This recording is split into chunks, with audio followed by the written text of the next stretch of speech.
So, welcome back mga kalahi. Bibigyan ako ngayon ng aking honest review. So, regarding dito sa LDI na Calvex, no? So, ito ay Calvex reformulated mga kalahi. So, isa sa mga product ng LDI o ng Lackwed Drug Incorporated.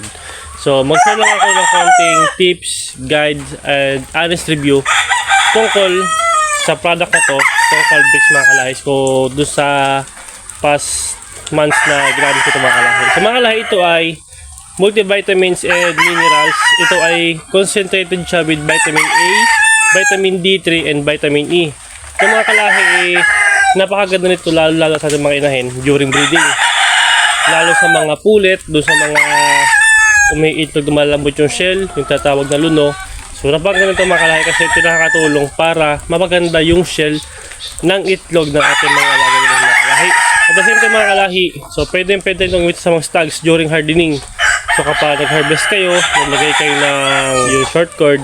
So ito mga kalahi, napakagandang ibigay kasi sa ating mga stags mga kalahi, pinapatibay niya yung build up ng muscle, yung build up ng buto, at yung mga muscle deformities ng ating mga stag. Bali, kinukorek yung mga kalahi, pinapaganda yung reflexes ng muscles ng ating mga lagang stags at mga kalahi. Kapag ginamit namin itong mga kalahi, during conditioning, mas maganda rin itong mga kalahi kasi yung reflexes ng muscle, yung aggressiveness niya, yung lakas ng bigay ng kanyang palo, kaya makuha mo gamit itong Calvex mga kalahi. So mga kalahi ito, sa way ng paggamit ng mga kalahi dito, sa mga pulet mga kalahi, kung ganoon nga malambot yung itlog, so pwede mo siya gamitin ng twice a week sa ating mga pulet, o pwede namang once a week lang, samahan mo ng Vita Egg. And then, sa ating mga stags mga kalahi, binibili ko siya once a week. Ang una ko binibigay muna ay yung LDI B12, and then so dito mga kalahi, itong Calvex.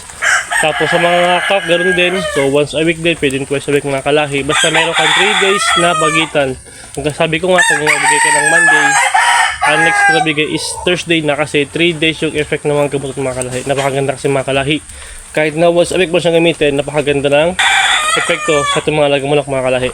And then, doon sa mga nagsasabi na kapag daw ginamitan ko ng Calvex yung aking mga inahin, yung itlog daw nila ay hindi daw agad mapipisa sa hatchery. So, sala po yung mga kalahi. So, hindi po naniniwala doon. Kasi po, ang pag-hatch ng itlog sa hatchery ay depende po yun sa settings ng incubator mga kalahi. So, wala po yun sa gamot na to. Ito na yung gamot na mga kalahi na to, itong Calvex na to, tumutulong nga po ito para mapaganda yung paging itlog, mapaganda yung quality ng egg, mapaganda yung fertility at yung hatchability rate ng ating mga itlog mga kalahi. So wala po yun dito sa gamot kung hindi siya mapipisa. Siguro nasa way na ng pagkulit, nasa way na ng mating, and then sa settings na siguro ng incubator mga kalahi. So ito mga kalahi, recommend ko sa inyo itong Calvex. So ang paggamit nito mga kalahi, depende rin kasi sa area mo eh. Kung mainit, may lugar mo, so malamig, depende rin mga kalahi. Basta yung dito sa akin, base experience ng mga kalahi, napakaganda. And then yun, yung way na paggamit ko, twice a week, Monday and Thursday. Okay naman, once a week lang. Sa first day ko ay LDI B12, sa Thursday ko man itong Calvex mga kalahi. And then sa mga pullets, 2 times a week. Ito ay concentrated with vitamin A, D, and D mga kalahi. Yun lang mga kalahi.